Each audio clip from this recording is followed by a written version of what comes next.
সন্ধ্যা। আপনাদের সাথেই আছি আমি শাকিলা মতিন মৃদুলা। প্রিয় দর্শক শ্রোতা, সবাইকে আমন্ত্রণ জানাচ্ছি স্বাধীনতা দিবসের শুভ সন্ধ্যার আজকের আয়োজনে। শুভ সন্ধ্যায় আজ থাকছে চলতে থাকা প্রদর্শনী, এনটিভি হাইলাইটস এবং জনপ্রিয় আবৃত্তি শিল্পী আহকামুল্লাহর সঙ্গে আলাপচারিতা। প্রথমেই চলতে থাকা প্রদর্শনী।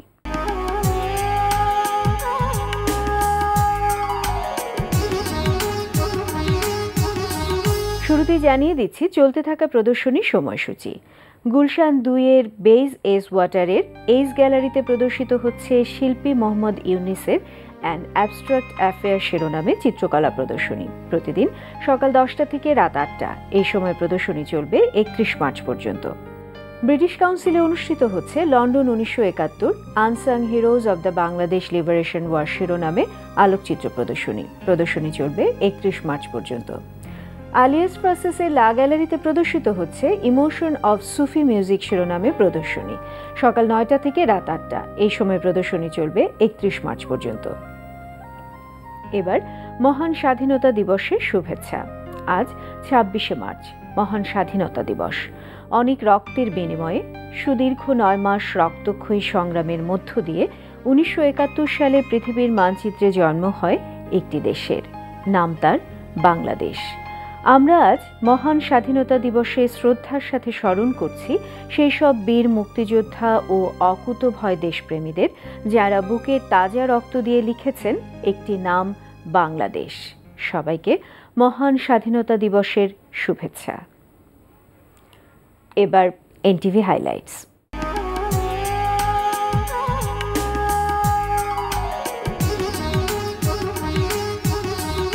এবার জেনে নিন কি কি থাকছে এনটিভির রাতের অনুষ্ঠানমালায়। সন্ধ্যা 6:45 দেখবেন মোহাম্মদ নুরুজ্জামানের প্রযোজনায় চলচ্চিত্রের গান নিয়ে অনুষ্ঠান রূপালী পর্দার গান। আমার দেশের মাটি তোমার পরে ঠেকায় মাথা, তোমাতে বিশ্বময়ী, তোমাতে বিশ্বমায়ের আঁচল পাতা। ও আমার দেশের মাটি তোমার পরে ঠেকায় মাথা। রাত 8:20 থাকছে এজাজ মুন্নার রচনা এবং পরিচালনায় ধারাবাহিক নাটক আস্থা। নাবিলা, আপনি যেভাবে আমার সাথে এখন কথা বলছেন এই বিষয়টা আমি একদম লাইক করছি না। আর আই থিঙ্ক অফিসের কিছু ডেকোরাম আছে, এটা মেনটেন করে আপনার আমার সঙ্গে কথা বলা উচিত। আপনি কি চান? আপনি তো এটাই চান যে আমি অফিস থেকে চলে যাই। রাত 9টায় প্রচার হবে শেরনিয়াবাদ শাওনের পরিচালনায় একক নাটক মুখের দিকে দেখি। আপনার থিঙ্কিং এবং চিন্তা ভাবনা কেমন ওল্ড টাইপ হয়ে গেছে। এখান থেকে পালিয়ে চলে যাব, দেশটাকে আগলে রাখতে হবে। রাত 11:30 থাকছে হাসান ইউসুফ খানের প্রযোজনায় সঙ্গীতানুষ্ঠান মিউজিক জ্যাম।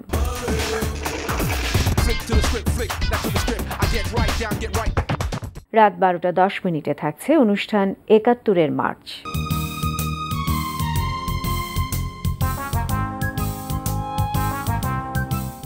এই ছিল এনটিভি রাতের অনুষ্ঠানমালার সময়সূচি। এবার আলাপচারিতা।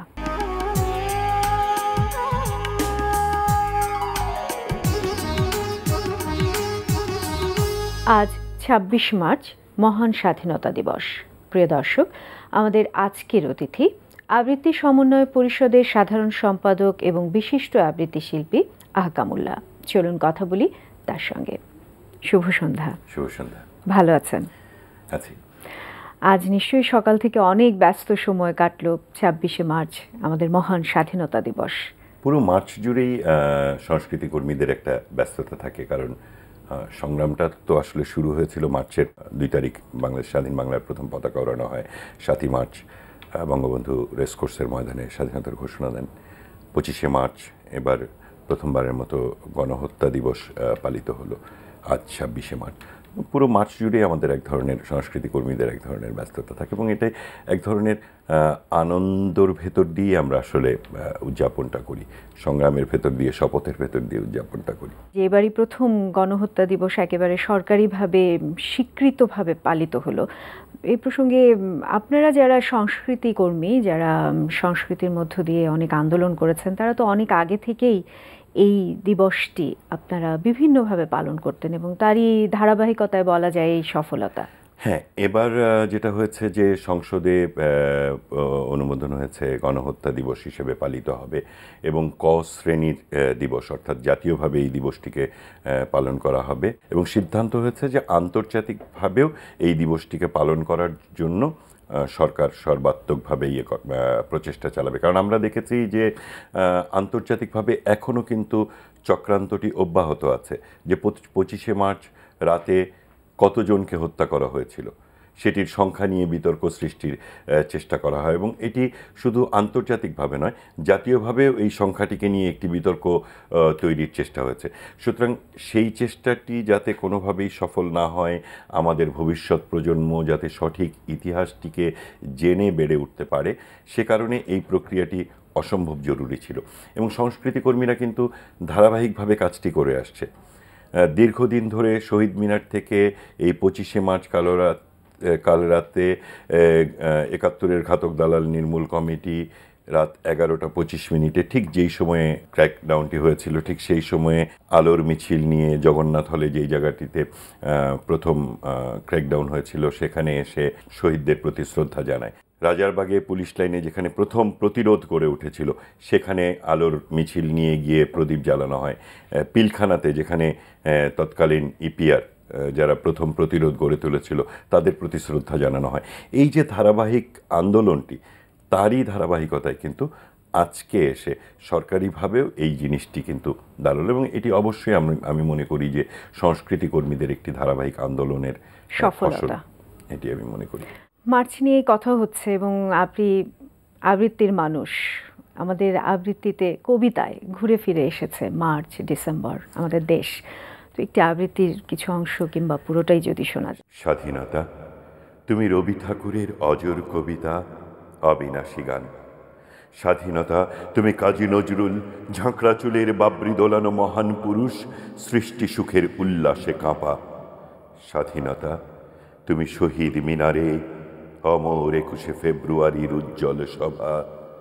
স্বাধীনতা, তুমি পতাকা শোভিত স্লোগান মুখর ঝাঁঝালো মিছিল। স্বাধীনতা, তুমি ফসলের মাঠে কৃষকের হাসি। স্বাধীনতা, তুমি রোদেলা দুপুরে মধ্যপুকুরে গ্রাম্য মেয়ের অবাধ সাঁতার। স্বাধীনতা, তুমি মজুর যুবার রোদে ঝলসিত দক্ষ বাহুর গ্রন্থিল পেশি। স্বাধীনতা, তুমি অন্ধকারের খাঁ খাঁ সীমান্তে মুক্তি সেনার চোখের ঝিলিক। স্বাধীনতা, তুমি বটের ছায়ায় তরুণ মেধাবী শিক্ষার্থীর শানিত কথার ঝলসানি লাগা সতেজ ভাষণ। স্বাধীনতা, তুমি চাখানায় আর মাঠে ময়দানে ঝোড়ো সংলাপ। স্বাধীনতা, তুমি কালবৈশাখীর দিগন্ত জোড়া মত্ত ছাপটা। স্বাধীনতা, তুমি উঠানে ছড়ানো মায়ের শুভ্র শাড়ির কাঁপন। স্বাধীনতা, তুমি বনের হাতের নম্র পাতায় মেহেদির রং। স্বাধীনতা, তুমি বন্ধুর হাতে তারার মতন জলজলে এক রাঙা পোস্টার। স্বাধীনতা, তুমি গৃহিণীর ঘন খোলা কালো চুল, হাওয়ায় হাওয়ায় বুনো উদ্দাম। স্বাধীনতা, তুমি খোকার গায়ের রঙিন কর্তা, খুকির অমন তুলতুলে গালে রৌদ্রের খেলা। স্বাধীনতা, তুমি বাগানের ঘর, কোকিলের গান, বয়সী বটের ঝিলিমিলি পাতা, যেমন ইচ্ছে লেখার আমার কবিতার খাতা। বাহ! কবিতাটি কবি লেখেন মুক্তিযুদ্ধ চলাকালীন সময় এবং এই কবিতাটি কবি পৌঁছে দেন একজন মুক্তিযোদ্ধার মাধ্যমে স্বাধীন বাংলা বেতার কেন্দ্রের শিল্পীদের কাছে। সেখান থেকে স্বাধীন বাংলা বেতার কেন্দ্রে প্রচারিত হয় এবং পরবর্তীতে তা কিন্তু প্রকাশিত হয় তোমাকে পাওয়ার জন্য হে স্বাধীনতা, স্বাধীনতা তুমি। দুটো কবিতাই কিন্তু মুক্তিযুদ্ধ চলাকালীন সময়ে লেখা শামসুর রহমানের কবিতা। কত দূরদর্শী চিন্তা নিয়ে তিনি লিখেছেন যে যখন মুক্তিযুদ্ধ চলছে তখন তিনি স্বাধীনতার কথা বলছেন কত সুন্দর করে। স্বাধীনতা তো অর্জিত হলো, কিন্তু স্বাধীনতা অর্জনের চাইতে রক্ষা করাটা কিন্তু অনেক বেশি কঠিন। মুক্তিযুদ্ধের পরবর্তী প্রজন্ম যারা আমরা এবং এই নতুন প্রজন্ম, যুদ্ধাপরাধীদের বিচারের দাবিটাকে সামনে নিয়ে এসে মাঠে দাঁড়ালো। এই যে যুদ্ধাপরাধীদের বিচারের দাবি, এটি কিন্তু আরেকটা মুক্তিযুদ্ধ ছিল, এবং এটি সংস্কৃতির লড়াই ছিল, এটি রাজনীতির লড়াই ছিল, এটি সংস্কৃতি কর্মীদের লড়াই ছিল, এটি রাজনৈতিক কর্মীদের লড়াই ছিল। আমরা দৃশ্যমান দেখছি গণতন্ত্রের লড়াই, কিন্তু আসলে লড়াইটা আরেকটা মুক্তিযুদ্ধ ছিল। আজকে গণহত্যা দিবস হিসেবে আমরা পালন করছি। 26শে মার্চ আমাদের সন্তানরা লাল সবুজ পতাকা নিয়ে মাঠে ঘুরে বেড়াচ্ছে, আমার সোনার বাংলা আমি তোমায় ভালোবাসি বলতে পারছে। এই বাংলাদেশে আমরা যে মুক্ত দেশে শ্বাস নিতে পারছি, এটি সম্ভব হয়েছে একটি দীর্ঘ লড়াই সংগ্রামের ভেতর দিয়ে, এবং এটি শুধু 71-এর মুক্তিযুদ্ধটি শেষ হয়নি, সেই যুদ্ধটি কিন্তু পরবর্তীতেও লড়েছে, এবং লড়েছে মুক্তিযোদ্ধাদের সঙ্গে এই নতুন প্রজন্ম পর্যন্ত। হোলি আর্টিজানের মতো ঘটনা পৃথিবীতে বহু দেশে ঘটেছে, মানুষ ঘর থেকে বেরোয়নি, কিন্তু বাঙালি কিন্তু পরের দিনই মাঠে এসে নেমেছে, পরের দিনই কিন্তু রাস্তায় এসে নেমেছে, মানববন্ধন করেছে, সংস্কৃতি কর্মীরা রাজপথে মিছিল করেছে। এই যে ঘটনাটি, এটি কিন্তু বাঙালির পক্ষে সম্ভব, এবং এটি ঘটেছে কারণ হচ্ছে মুক্তিযুদ্ধের ভেতর দিয়ে একটি দেশ স্বাধীন হয়েছিল বলেই এটি সম্ভব হয়েছে বলে আমি মনে করি। অবশ্যই। এবারে আবৃত্তি প্রসঙ্গে আসি। আপনি আবৃত্তি সমন্বয় পরিষদের সাথে আছেন এবং সাংগঠনিকভাবে সারা দেশব্যাপী বিভিন্ন সংগঠনের সাথে যুক্ত হয়ে আবৃত্তি শিল্পী গড়ে তুলছেন, কিন্তু আমরা আপনার কাছ থেকে দীর্ঘদিন কোনো সিডি বা সেরকম এককভাবে কোনো কাজ পাচ্ছি না। একদম ঠিক নয়। যেটা হচ্ছে যে আমরা একটা মানে ভুল ভাবনায় অবস্থান করি সব সময়। এটা হচ্ছে যে একক আবৃত্তির অনুষ্ঠান, আমি দাঁড়ালাম 10 জন কবির 20 জন কবির কবিতা পড়লাম, সেরকম কবিতার একক অনুষ্ঠানের যদি কথা বলেন, আমি 1000-এর ওপরে একক অনুষ্ঠান করেছি। সারা দেশের 64টি জেলায় বিভিন্ন জায়গায় গিয়েছি, কোথাও 20 মিনিট পড়েছি, কোথাও 40 মিনিট পড়েছি, কোথাও 1 ঘন্টা পড়েছি।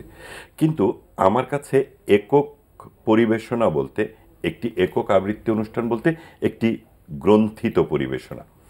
সেটার জন্য প্রস্তুতি নিতে হয়, একটি স্ক্রিপ্ট করতে হয়, সেটা রিহার্সাল করতে হয়, মিউজিকের সঙ্গে রিহার্সাল করতে হয়। সেরকম আমি কয়েকটি অনুষ্ঠান করেছি। কয়েকদিন আগেও একটি আবৃত্তি সংগঠন মুক্ত বাক্তার আমন্ত্রণ একটি অনুষ্ঠান ছিল, সেখানে মা বিষয়ক একটি গ্রন্থিত অনুষ্ঠান আমি করেছি, এবং সেখানে মাকে নিয়ে কবিতা পড়েছে। আমার কাছে জীবনে অনেক গুরুত্বপূর্ণ মা। আমি আরেকটি গ্রন্থনা করছি, সেটি হচ্ছে নারী। আমার জীবনের অনেক গুরুত্বপূর্ণ অংশ হচ্ছে নারী। আমার মা নারী, আমার 2 মেয়ে নারী, ওদেরকে আমি কিভাবে গড়ে তুলব, এটি আমার ভেতরে ভীষণ রকমভাবে আমাকে ভাবায়। একটি ছেলে, আমার ভাইয়ের ছেলেরা, আমার পরিবারের অন্য ছেলেরা যেভাবে বেড়ে উঠছে, ওরা মানে খেলাধুলা করে এসে যেভাবে হাত পা ছড়িয়ে দিয়ে ঘরে শুয়ে থাকে, আমার মেয়ের 2 ওরা খেলে এসে হাত পা ছড়িয়ে দিয়ে শুয়ে থাকতে পারবে না কেন? এই ভাবনাগুলো আমাকে ভাবায়। একটা নারী কিভাবে বেড়ে উঠবে সমাজে, ও কিভাবে চলবে, এই ভাবনাগুলো আমাকে ভীষণভাবে তাড়িত করে। এই ভাবনা থেকে আমি নারী বিষয়ক একটি গ্রন্থনা করছি, এবং নারীরাই শুধুমাত্র নারী বিষয়ক কবিতা পড়বে, এই ভাবনা থেকেও আমি আমাদের নারী আবৃত্তি শিল্পীদের বের করে নিয়ে আসতে চাই। ওই জায়গা থেকে আমি নারী বিষয়ক একটি গ্রন্থনা করছি এবং সেটা পরিবেশন করব। সিডি এখন আসলে আবৃত্তির সিডির জায়গাটাতে নাই, আবৃত্তি অনেক বেশি টেকনোলজি ইয়েতে চলে গেছে, ইউটিউবে যাচ্ছে, খুব নিয়মিতভাবে আমি আবৃত্তি গানের ক্ষেত্রেও তাই হয়েছে। সুতরাং সিডি ওইভাবে হচ্ছে না, তারপরেও আমার বেশ কয়েকটা সিডি বাজারে আছে, বাট নিয়মিতভাবে আমরা আশা করছি যে সামনে আমরা পাবো। নতুন প্রজন্ম আরো অনেক বেশি আপনার কাছে সিডি আশা করছে। সিডির চেয়েও গুরুত্বপূর্ণ হচ্ছে নিয়মিতভাবে আবৃত্তিটাকে চর্চার মধ্য দিয়ে মানুষের কাছে নিয়ে যাওয়া। এটি আসলে কিছুটা কম, এটি আমি স্বীকার করি, কিন্তু আমি আশা করি যে আমি থাকবো। আমরা সবাই সেটার প্রত্যাশায় থাকলাম। আমরা একেবারে শেষ পর্যায়ে চলে এসেছি, শেষে আপনার একটি আবৃত্তি শুনতে চাইছি। নির্মলেন্দু গুণের কবিতা স্বাধীনতা শব্দটি কীভাবে আমাদের হলো, এই কবিতাটি নিয়ে লেখা একটি কবিতা। একটি কবিতা লেখা হবে, তার জন্য অপেক্ষার উত্তেজনা নিয়ে লক্ষ লক্ষ উন্মত্ত অধীর ব্যাকুল বিদ্রোহী শ্রোতা বসে আছে ভোর থেকে জনসমুদ্রের উদ্যান সৈকতে। কখন আসবে কবি? এই শিশু পার্ক সেদিন ছিল না, এই বৃক্ষে ফুলে শোভিত উদ্যান সেদিন ছিল না, এই তন্দ্রাচ্ছন্ন বিবর্ণ বিকেল সেদিন ছিল না। তাহলে কেমন ছিল শিশু পার্কে, বেঞ্চে, বৃক্ষে, ফুলের বাগানে ঢেকে দেয়া ঢাকার এই হৃদয় মাঠখানি? জানি সেদিনের সব স্মৃতি মুছে দিতে হয়েছে উদ্যত কালো হাত। তাই দেখি কবিহীন এই বিমুখ প্রান্তরে কবির বিরুদ্ধে কবি, মাঠের বিরুদ্ধে মাঠ, বিকেলের বিরুদ্ধে বিকেল, উদ্যানের বিরুদ্ধে উদ্যান, মার্চের বিরুদ্ধে মার্চ। হে অনাগত শিশু, হে আগামী দিনের কবি, শিশু পার্কের রঙিন দোলনায় দোল খেতে খেতে তুমি একদিন সব জানতে পারবে। আমি তোমাদের কথা ভেবে লিখে রেখে যাচ্ছি সেই শ্রেষ্ঠ বিকেলের গল্প। সেদিন এই উদ্যানের রূপ ছিল ভিন্নতর। না পার্ক, না ফুলের বাগান, এসবের কিছুই ছিল না। শুধু একখণ্ড অখণ্ড আকাশ যেরকম, সেরকম দিগন্ত প্লাবিত ধুধু মাঠ ছিল দুর্বাদলে ঢাকা, সবুজে সবুজময়। আমাদের স্বাধীনতা প্রিয় প্রাণীর সবুজ এসে মিশেছিল এই ধুধু মাঠের সবুজে। কপালে কবজিতে লাল শালু বেঁধে এই মাঠে ছুটে এসেছিল কারখানা থেকে লোহার শ্রমিক, লাঙল জোয়াল কাঁধে এসেছিল ঝাঁক বেঁধে উলঙ্গ কৃষক, পুলিশের অস্ত্র কেড়ে নিয়ে এসেছিল প্রদীপ্ত যুবক, হাতের মুঠোয় মৃত্যু, চোখে স্বপ্ন নিয়ে এসেছিল মধ্যবিত্ত, নিম্ন মধ্যবিত্ত, করুণ কেরানি, নারী, বৃদ্ধ, ভবঘুরে, আর তোমাদের মতো শিশু পাতা কোড়ানিরা দল বেঁধে। একটি কবিতা লেখা হবে, তার জন্য সে কি ব্যাকুল প্রতীক্ষা মানুষের, কখন আসবে কবি, কখন আসবে কবি। শত বছরের শত সংগ্রাম শেষে রবীন্দ্রনাথের মতো দৃপ্ত পায়ে হেঁটে অতঃপর কবি এসে জনতার মঞ্চে দাঁড়ালেন।